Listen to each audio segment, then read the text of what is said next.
Ayo, coba. Nah, salah satu usulan perdamaian. Bang, cuma 20 detik doang.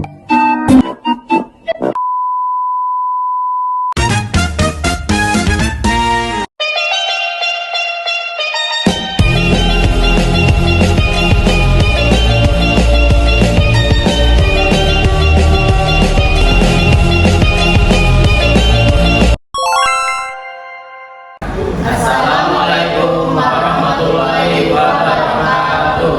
Salam Om Swastiastu, Namo Buddhaya, salam kebajikan. Halo semuanya, apa kabar nih kalian semua? Baik, alhamdulillah. Nah, aku mau tanya nih, kegiatan kalian hari ini apa aja sih? Kalau dari gue sih tadi cuma latihan dikit-dikit, latihan band gitu.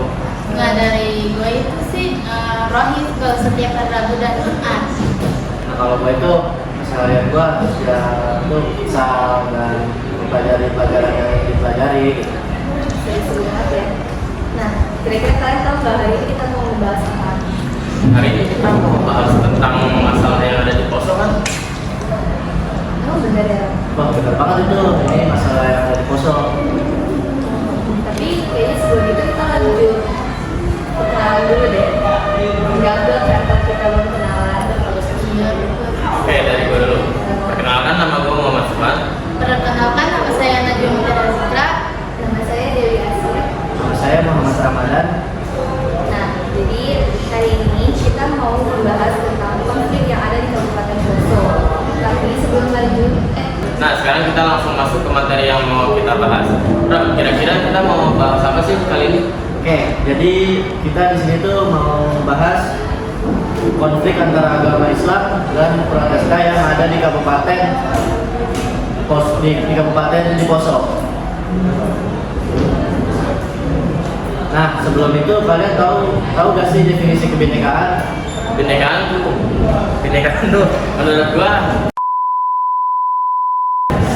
adanya kesediaan untuk menerima kelompok lain secara normal tanpa adanya pengucilan dari kelompok yang mayoritas. tapi sebelum itu kalian tahu nggak sih latar belakang konflik di Poso itu apa? Latar belakang konflik di Poso itu terjadi karena adanya hal yang memicu kemarahan yang cukup tajam bagi umat Islam dan Kristen. Karena peristiwa yang terjadi pada hari itu terjadi karena adanya dua agama yang sedang merayakan hari raya mereka masing-masing seperti Natal dan Ramadan. Dan juga karena ada isu politik yang membuatnya semakin memanas. Ya, Menarik banget ya. Tapi sebelumnya kalian tahu nggak sih penyebab konflik di wilayah itu karena apa? Nah, dari yang gue tahu sih beritanya tuh karena ada 3 pemuda dari pihak Protestan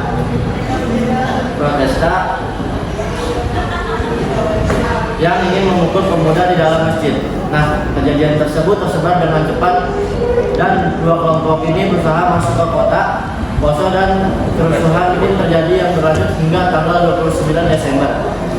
Sehingga konflik ini meluaskan sampai melewati perbatasan kota dan masuk ke kota-kota di sepanjang 3 jalan jalur utama.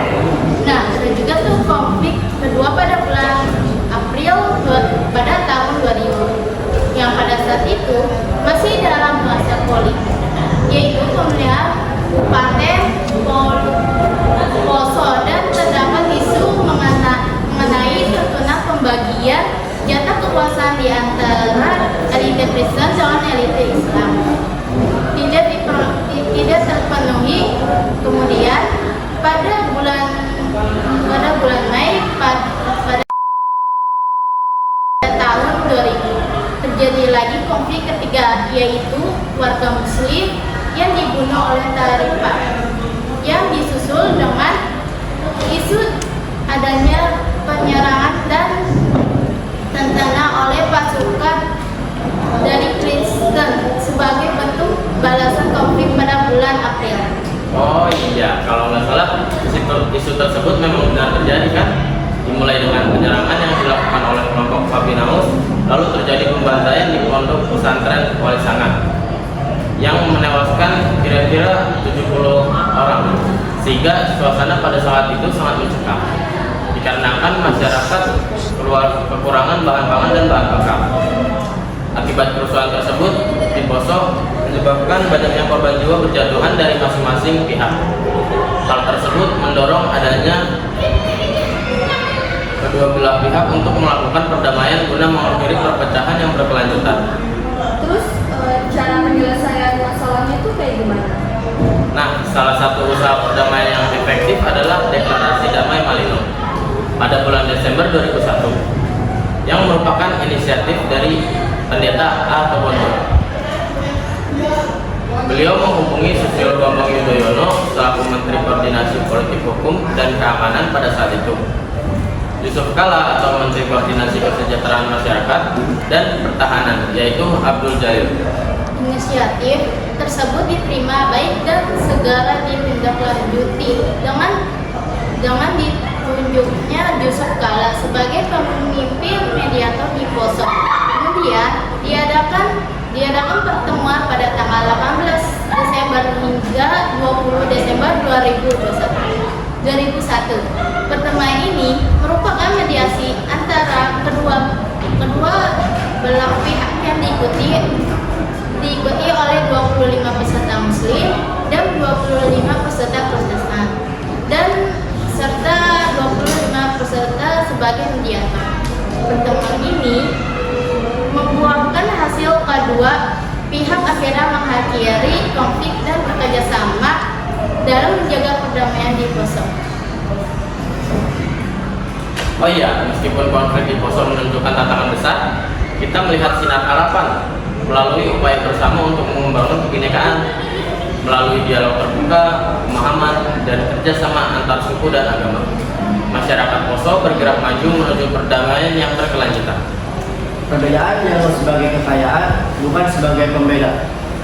Proses pendekatan ini telah memperkuat keharmonisan di antara warga Poso.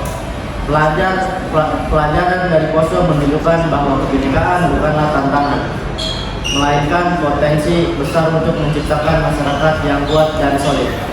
Nah, dengan kesadaran akan nilai kebinekaan, masyarakat Poso bersama-sama menciptakan cerita baru yang menekankan persatuan dan saling menghargai.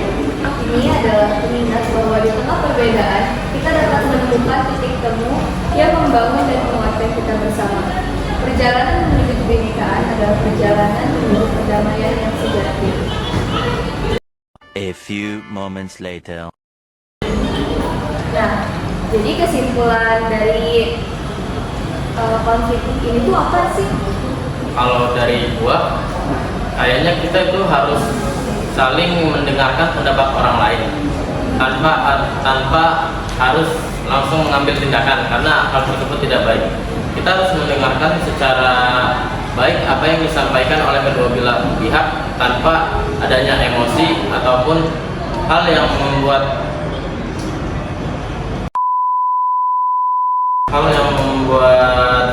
kejadian tersebut menjadi sebuah konflik.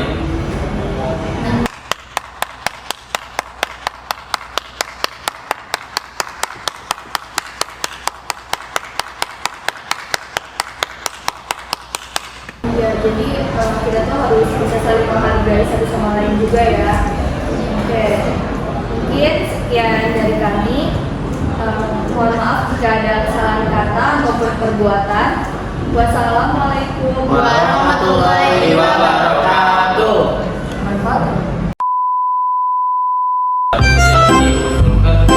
Merupakan inisiatif dari Pendeta A. Tobondo. Coba Dewi dah.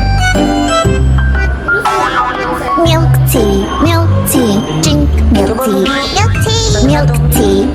tea, just for me. Milk tea, drink milk tea, just for me.